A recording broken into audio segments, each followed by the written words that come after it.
Good afternoon, students. Welcome back to online classes of digital communication.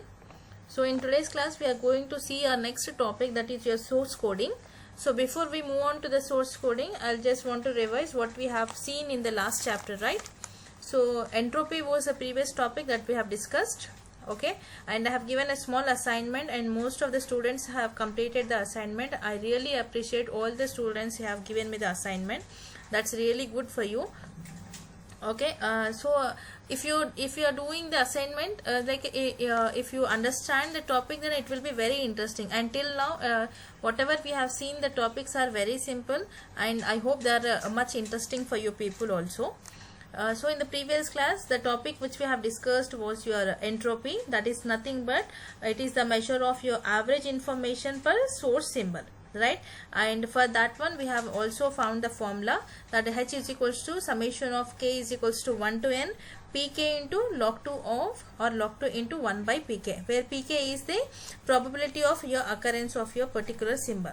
So after that one we have seen the information rate, and that information rate formula also we have seen that capital R is equals to R into H of x, where a small r gives you the source, what we can say, capital R is your information rate, H of x gives you the entropy, right? And R is the rate at which the symbols are generated, small r. So the R is at which the symbols are generated. So after that we have also seen the properties. There were two properties that we have seen of your entropy. So it is a zero. If entropy is zero, if the event is sure or impossible, then your entropy H is equals to 0.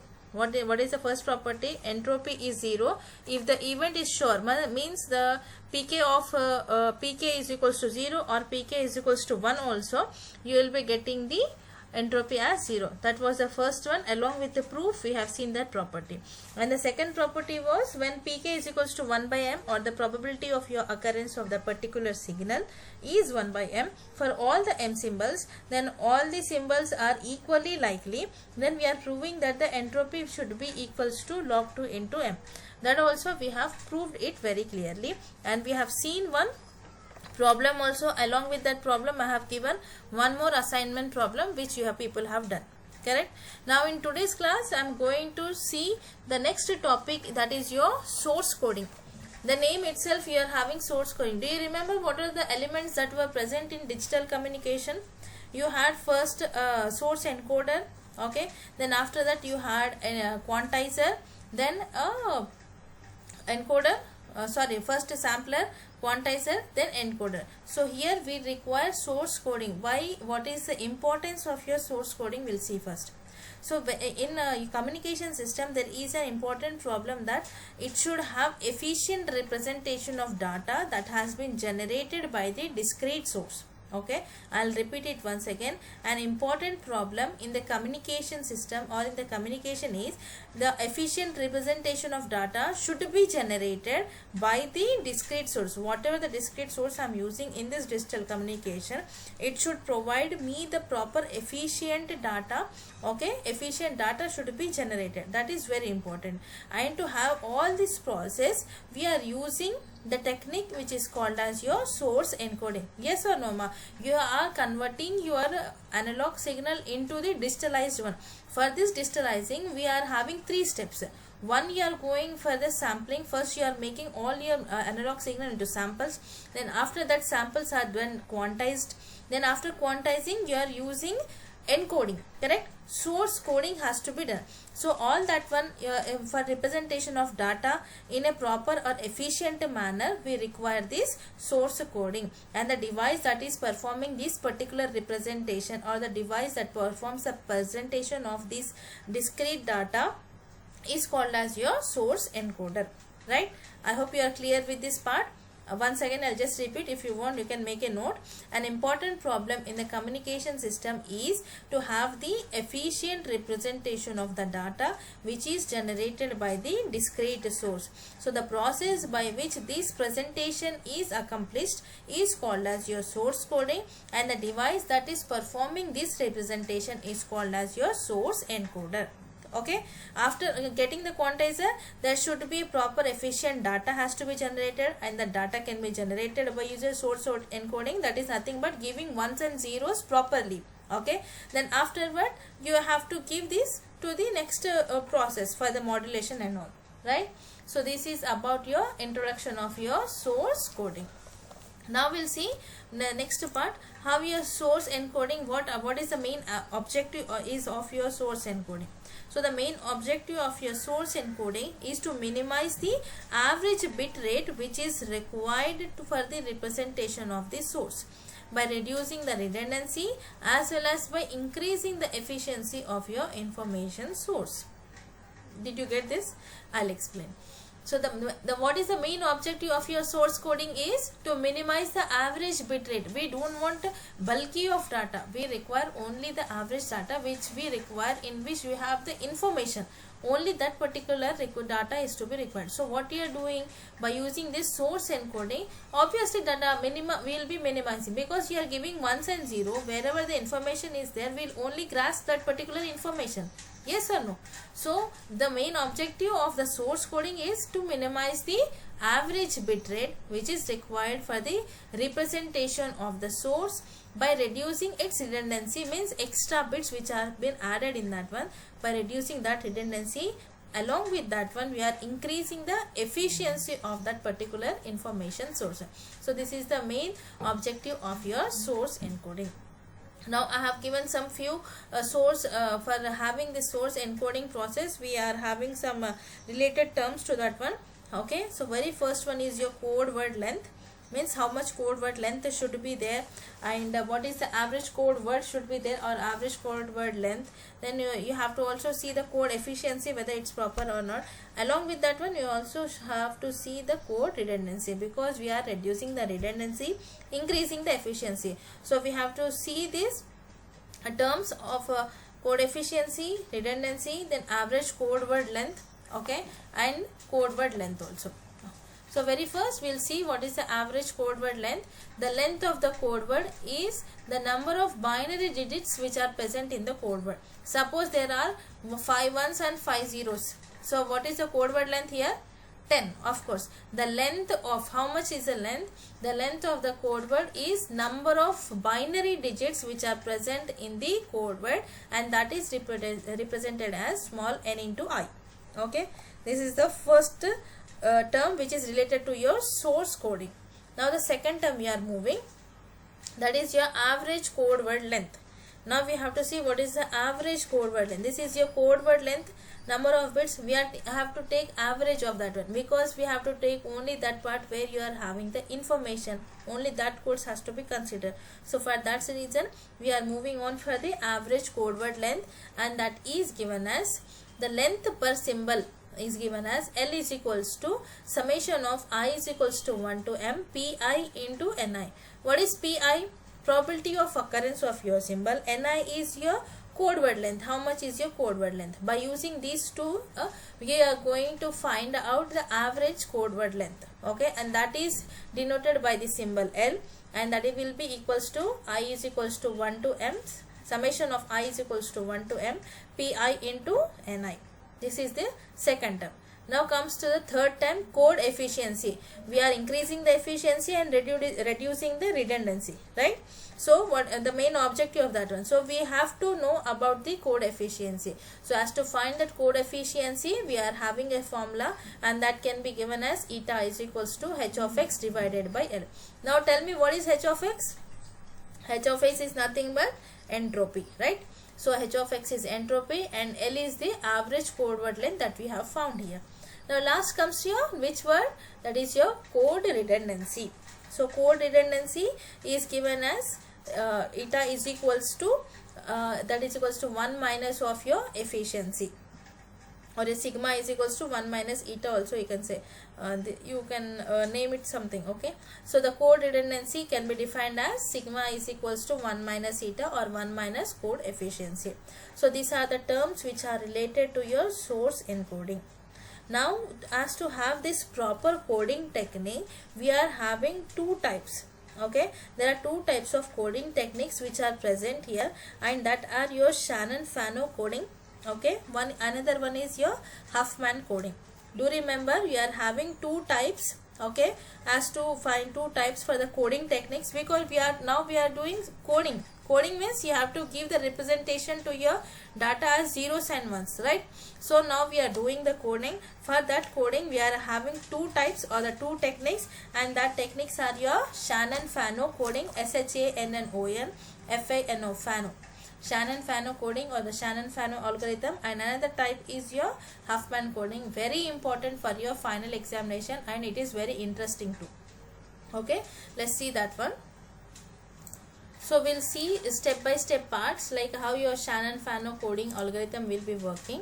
Then afterwards we'll see the problem also to related to that one.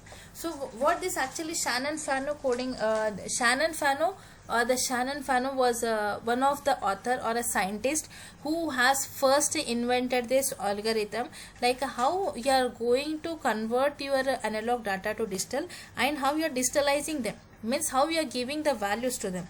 So for that reason only this Shannon-Fano has found this technique. So that's the reason this name of coding technique is given the name representing that scientist or honoring that particular scientist. So that's the reason this coding name is given as Shannon-Fano algorithm.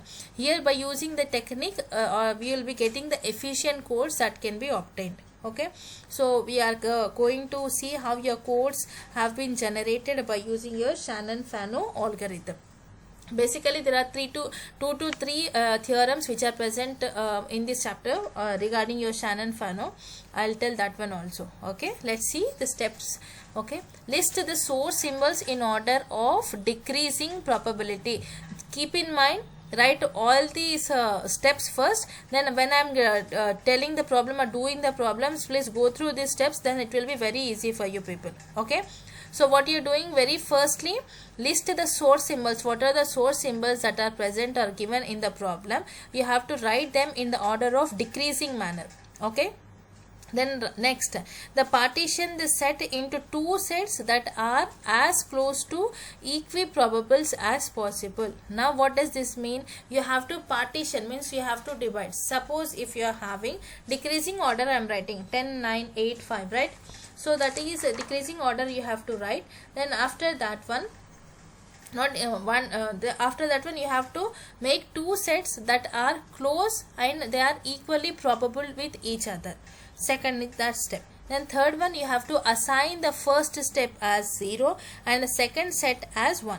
Okay, you have to assign 0 to the first set and the second set has to be assigned with 1. 0, 1 means upper part should be 0 and the lower part should be 1. Then the fourth step will be continue this process, each time partitioning the sets with nearly equal probabilities as they are required. So you have to continue this up to its end. So these are the 4 steps. If whatever you are getting the probabilities or symbols, you have to make them in the order of decreasing. Then afterwards you have to partition the two sets in equal manner. Okay, suppose I am having 3 bits, 5, 10, 5. How you will be writing? 10, 5, 5. Now what is the first step? Because you are writing in the decreasing order. Then afterwards you have to do the partition part. What is the partition in equal sets? So 10 is one part, I am taking 10 as one part, and the second set 5 plus 5, that is 10. So they are equal. So that's the reason I am considering the second set as 5 plus 5 is one set, 10 is one set. And now you have to assign this as 0 and 1. So which one I will be giving? Set A, means the 10th number is I will be giving as 0, and in the second part 5 plus 5 which I have considered, that I will give as 1. Now again this process has to be continued until you get all equal probabilities. Clear? I hope this explanation is clear. Now we do it practically. Let's move on. See this. Now I am considering this one, okay, as possible of the messages. Now consider there are 3 or 4 probabilities which you are having here. Probability P1 is equals to 1 by 8, P2 is equals to 3 by 8, then P3 is equals to 3 by 8, and P4 is equals to 1 by 8 again. Okay, sorry ma, that was a big small mistake. We have seen the part of information rate, and here is a problem. Now lastly what you have to do, you have to this you have to be repeated, okay, until the partitioning is done, and partitioning is not possible. Then after that you have to continue, right? Then lastly you have to find the efficiency. The last step is to find your efficiency. That is the formula we have also got, efficiency as well as your redundancy of your source symbol. Okay, for every coding you have to find these steps. So that's the reason firstly I have given the few terms which are related to your source coding. That is your code word length, then average code word length we have seen, then you have seen code efficiency and redundancy. For every problem which is related to this one, if you are having like this, then you have to find your efficiency and redundancy. So let's move. So what is now see the example. Write all the steps what I have told here. All the 5 steps you have to write. List the symbols in the list the source symbols in order of decreasing. Then you have to make the partition into sets. Then assign zeros and ones, and repeat the process until your partitioning is completed. Then you have to find efficiency and redundancy. Okay. Now see the example. Find the Shannon-Fano code for the symbols which are given as S1, S2, S3 and S4 with the probabilities of 1 by 2, 1 by 4, 1 by 8 and 1 by 8. So which is the largest probability or which is the highest value here? 1 by 2. Now we have to write them in the, what is the first step? You have to write them into the decreasing order, right? So I'll show. Now see, you have to also find the efficiency as well as the redundancy. See, this is the solution we have kept. First thing you have to write in this part is your symbols. What are the symbols that you have got? S1, S2, S3 and S4 depending upon the probabilities. In case the S1 is 1 by 4 and S2 is 1 by 2, then you have to make them vice versa. You have to write first as S2, then S1, then S3 and S4. So depending upon the symbols and their probabilities, you have to arrange them. Because you have to arrange them in the decreasing order, already these symbols are similar. Okay. So S1, S2, S3, S4 I have written, and your probabilities are 1 by 2, 1 by 4, 1 by 8 and 1 by 8. Okay. These are in the decreasing order. Clear up to here? What was the second step? Now we have to do the partitioning part. And how you have to do the partitioning? The both sets should be equal. Now if you combine all if I do this one, 1 by 8 plus 1 by 8, of course I'll get 1 by 4. 1 by 4 plus 1 by 4, then I'll get 1 by 2. So this 1 by 2 and this 1 by 2 will be equal. So I'm making these two sets. This is one set 1 by 2 and the second set of combination of all these 3 probabilities, that is equals to 1 by 2. Now again you have to first do the partitioning part, then afterwards this part you have to consider 1 by 4 and 1 by 8 plus 1 by 8. These both will be becoming one part. Okay, so 1 by 4 and 1 by 8. Now what is the third step? What we have said, we have to give the set A or the first set to 0 and second set to 1. I have given 0 and 1. You have again divided into 2 parts. Again you have to give 0 and 1. And this 1 by 8 and 1 by 8, again I have divided this to 1. Again I have given 0 and 1. Clear up to this part? Okay. In case of any doubts regarding this, please do let me know. Here just see clearly how I have given the problem. Okay. We have to make the sets into equal probabilities and give the sets as zeros and 1. Upper set 0, lower set 1. Now you have to find the code word length, which is very important, right? What is the first time what we have seen? Code word length, we have to find it out. Means the code word length is nothing but the number of binary digits which are present in your code word. So this is your code word and you have to find out the code word length. Now what is the first code word length? S1 is equals to 1 by 2. This what, how much you are getting here? Any value is there? No. It is not sum of anything. So 1 by 2 is single. So you will be getting 0 and the length will be 1. Now see the S2 value here. What is S2? S2 you are having the combination of 0 and 1 because in the first set it is 0 and the second set when you are again departitioning you got 1. So that's the reason we are writing it as 1 0. So S2 is 1 0 and the length is 1 2. So this is 2. So code length is your 2. Now comes to the S3. S3 what is 1 by 8 actually, and this 1 by 8 is partitioned into 3 sets. Here in one set, to second set and third set. What is the combination? 1 1 and 0. So this is your 1 1 and this is 0. So you will be writing as code word is your 110 and what is the length? How many bits you are having? 1 2 3. These are the 3 binary bits which are present. So your length will be 3. Now what is S4? 1 by 8, again it is also partitioned into 3. So it is 1 1 1. This is your code word is 1 1 1. And what is the length of that one? 1 2 3. 3 bits are there. So 3 are the bits. So this is your code word length. I hope you are clear with this part. Okay, so first you have to arrange all the probabilities in the decreasing manner, then the partition you have to doing. This is the second step, and this partitioning should be continued until you completely after this it is unable to possible to do any other partition. Up to that time you have to do partitioning. Okay, after this you can't do any partitioning, right? So up to here you have to stop and give the set values as 0 1 0 1 and 0 1, and you have to see which are connected to this one. So your S2 is connected to these two parts, and S3 is, it is again, these two are partitioned again 3 types. So 1 1 0 1 1 1. So you have got length. Now we have to find out the efficiency as well as your redundancy. What is the efficiency formula or the redundancy formula? First we have seen efficiency eta is equals to h of x divided by L. What is h of x formula? What is h of x is nothing but your entropy, right? Now it is the entropy formula, summation I is equals to 1 to m pk into log 2 of 1 by pk. So what is 1 to m? How many messages you are having? Symbols 1 2 3 4. So that's the reason I have given as h of x is equals to I is equals to 1 to 4 P4 into log 2 of 1 by P4. Now we have to substitute all these values, or Pi into log 2 of Pi also you can give, and you can substitute the values. So that's the reason 4 symbols and 4 values you have got, that is 1 by 2 into log 2 of 1 by 2. 1 by 1 by 2. So that's the reason I got log 2 here. Same 1 by 1 by 4. So log 4. 1 by 1 by 8 log 8. Correct? So 1 by 2 log 2 into 2 plus 1 by 4 log 2 into 4 plus 1 by 8 log 2 of 8 plus 1 by 8 into log 2 of 8. So on calculation you will be getting entropy value h of x is equals to 1.75 bits per symbol. Now substitute these bits into this value eta, that is nothing your efficiency, right? You have to find the first efficiency eta, that is equals to h of x divided by L. You got h of x value, and what is L value? L value is also given. I'll take back you to the formulas over here. What is L is equals to summation average code word length. So summation I is equals to 1 to m pi into ni. How many codes you are having? 4 codes. So summation of I is equals to 1 to 4 P4 into N4. Now we have to substitute the values 1 by 2, okay, P4 into 1. N4 means this is the values. First one is N1 is 1, N2 is 2, N3 is 3, N4 is 3. You have to substitute here. Okay, these are the code word lengths.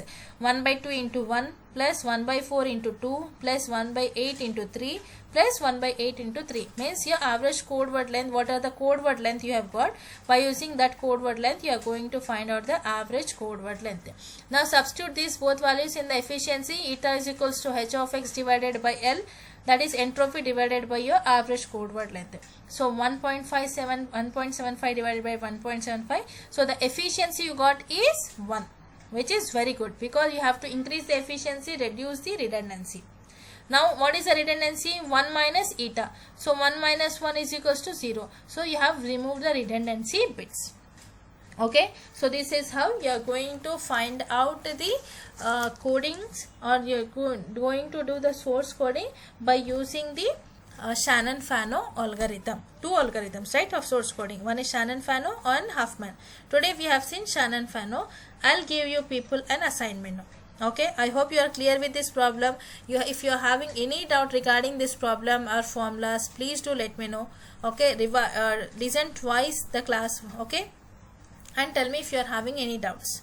Now see, next problem that I am giving assignment for you people is, please write it down. I'll keep the screen for 2 seconds. I'll read it out also. Find the Shannon-Fano code for the symbols given as S1, S2, S3, S4, S5, S6, S7 and S8. These are the 8 probabilities you are having. Okay, and the probabilities are given as, see, already they have assigned, or you have to people assign. I won't tell you people. Okay, so 1 by 4, which is the largest, I don't know. You have to assign them, arrange them into decreasing order, make the partition and find the efficiency and redundancy. So what are the probabilities you have got? 1 by 4, 1 by 4, 1 by 8, 1 by 8, 1 by 16, that are 4 times, 1 by 16, 1 by 16, 1 by 16 and 1 by 16. So these are how you have to assign, and you have to find the efficiency as well as your redundancy. Okay, very easy, no need to panic, easily you can get this one. If you are having any doubts relating to that one, you can let me know. Okay, this is about your Shannon-Fano algorithm. Okay, one of the source coding technique. Okay, so I hope you are all clear with this part. Please first practice this first problem what I have explained, then go for this one. If you are having any doubts, then ask me, I'll explain you. Afterwards you can do the problem and submit me the assignment. Clear, ma'am? Okay, I'll wind up the class here itself. Thank you.